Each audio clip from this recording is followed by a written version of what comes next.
Hello guys, and welcome back to another video. Today we're going to be talking about and reviewing the set Rising Rampage, which has kinda just released. It's a little bit after the release just because I was a little bit late on making this video. So we do know kind of where the prices are falling out to at this point. We know a bit of the ratios and generally everything about the set. So I'll be able to completely go over everything, not make just speculation on, ratios and stuff. But with that being said, hope you guys enjoyed the video. Let's get right into it. So, like with every time I do this, I like to talk about each secret rare individually, kind of talk about their strengths, because it is kind of a very important thing when it comes to the set. So I'll go over all the secret rares. So the first one is Cap Shell. Pretty much, if you use it for almost anything, you get to draw a card. It says, if distributed, draw a card. If detached for XYZ material, draw a card. If used for synchro or link, you draw a card. It doesn't do that much. Sure, it is a dark fiend, which is useful, may have synergies with stuff, but it isn't that great, I would say. It does have to be used for something. I guess if you were reviving it with a quick play spell that negates its effects, you will get the, draw a card when you use it off the board. But right now, really sucks. I don't think it has any use really anywhere. People said one card that's better that says, it's like the reptile that says, when it's summoned, draw a card, which technically this will have the advantage that even if summoned with negation, you're going to get the draw out of this card. But that's just Cap Shell. I think that's probably the worst card of the set. Gets a little bit better from here. Then we have the Witchcrafter Golem Aruru or something. I don't know exactly how to pronounce it, but it's probably one of my favorite cards personally, but it doesn't really have practical use currently. So what it does is if a spellcaster is targeted by just attack or by effect, you're able to target one card on their field, bounce it to their hand, and then special summon that card. Special summon this monster. And also during the standby phase of your opponent's turn, it goes back to the hand. So of course this is like a protection for spellcasters, but right now it doesn't have too much use in spellcaster strategies. There's like two in the format. Pendulum Magicians, and then you have Altergeist. Altergeist may be dead because the Multi-Faker hit, but still, Multi-Faker restricts you to special summoning Altergeist, so you pretty much lock down using this card, so you can't use it. So yeah, this is not going to be a part of their strategy. Then there is Pendulums, which pretty much they need all their resources to do their combo. So having this one card, even though it is useful, it's like a hand trap. Still, they don't usually play hand traps due to the fact that they need everything for their combo. That being said, it's not useful right now. If a good spellcaster strategy comes up, may be useful later. The third card is the Gizmek Orchidy.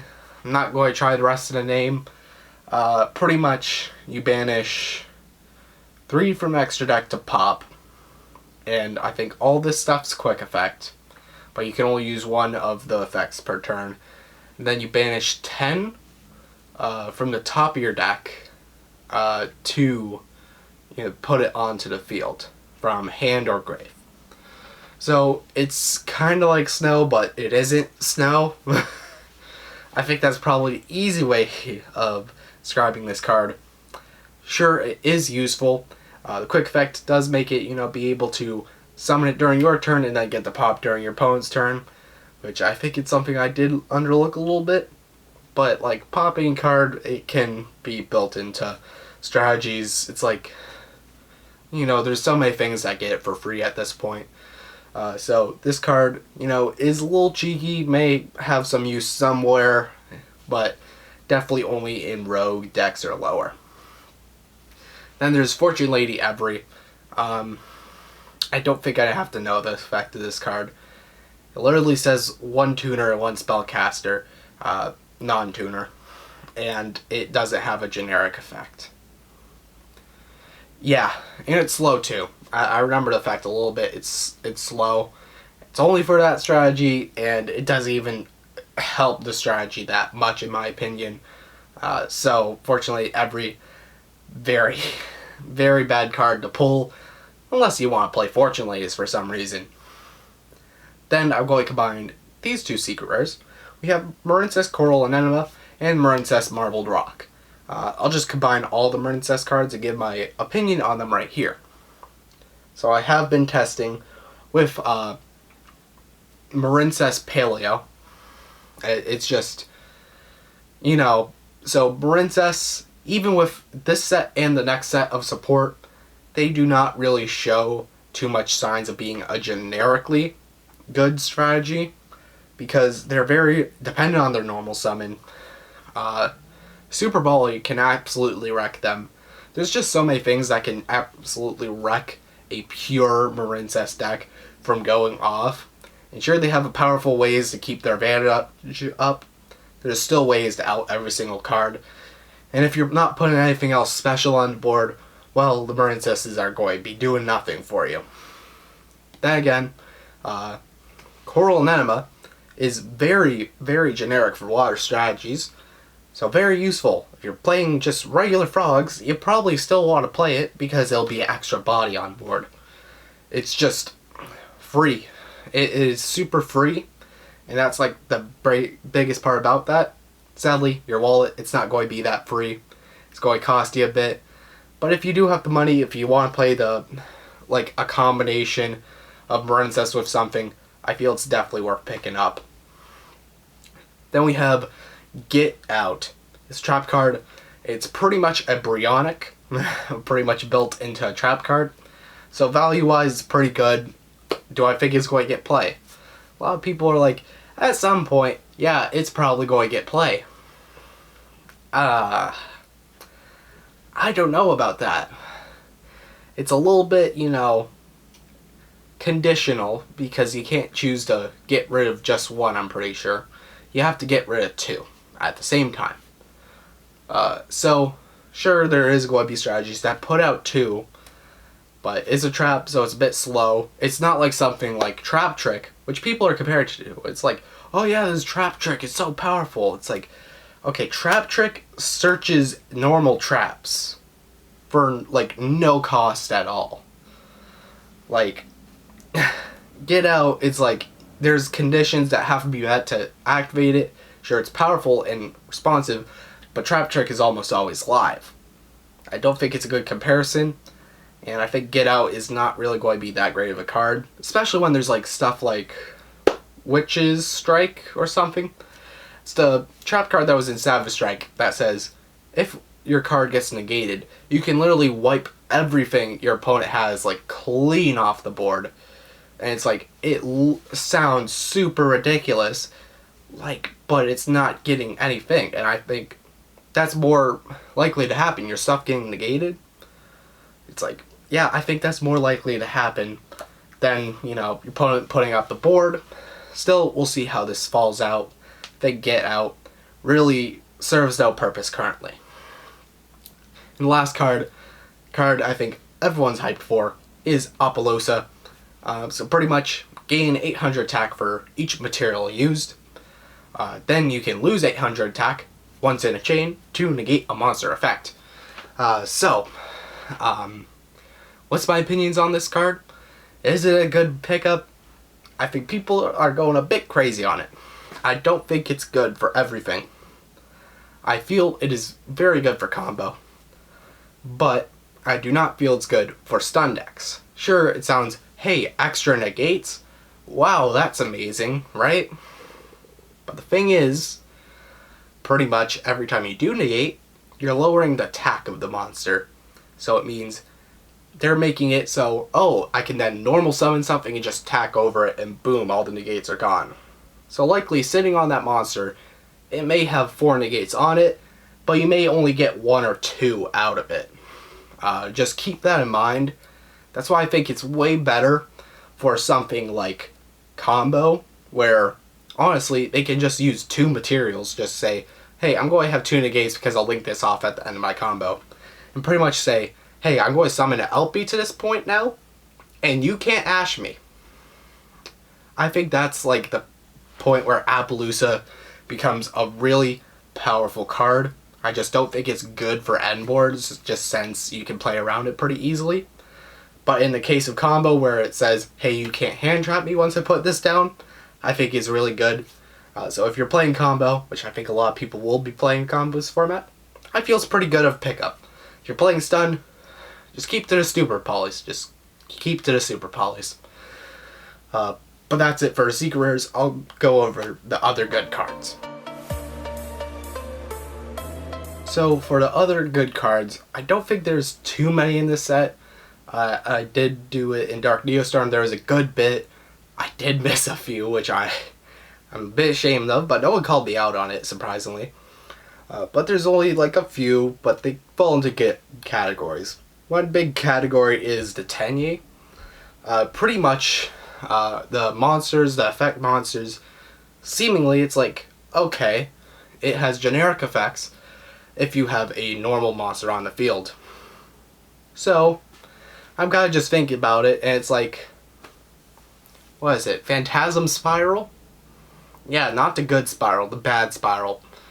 Yeah, they got a really good boost.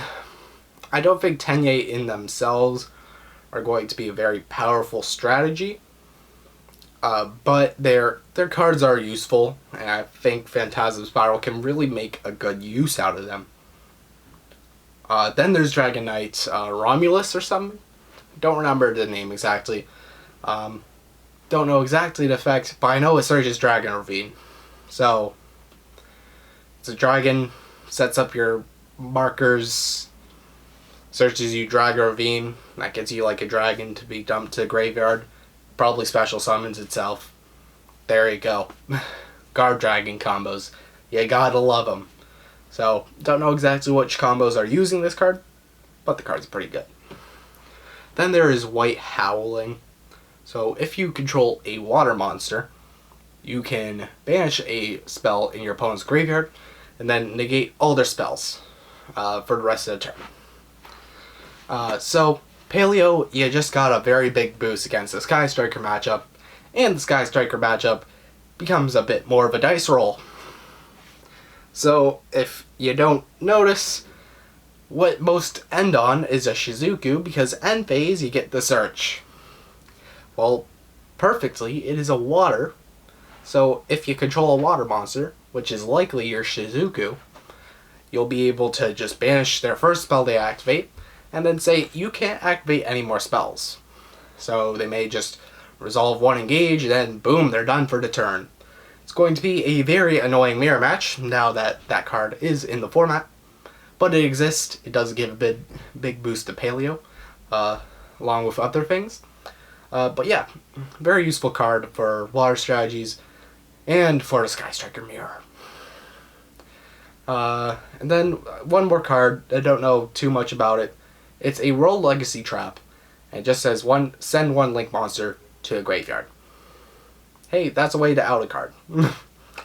So, I just thought I would mention that. It's a common that most people would underlook. So, yeah, maybe look at it if there's going to be a big, powerful boss monster that can't be outed in the format. You may want to look towards that card. But that's it for the good cards. On to my overall review of the set. Alright, so now for my overall opinion on the whole set. Well, I do not care for it that much. I think it is quite a disappointing set, I would say, compared to some we've had before. The powerful meta cards, I feel, make less of an impact than certain other ones. I think Savage Strike was the last lackluster one, I feel. And it at least had Phantasme, a very powerful card, going second against any strategy. And we had Pot of Indulgence, a draw 2, which is very good for decks that are not going to, draw or anything. Pretty good in stun decks, and all that. Stuff that doesn't need an extra deck. like there's stuff for people in that set, and I feel the prices were very good besides for those really expensive cards.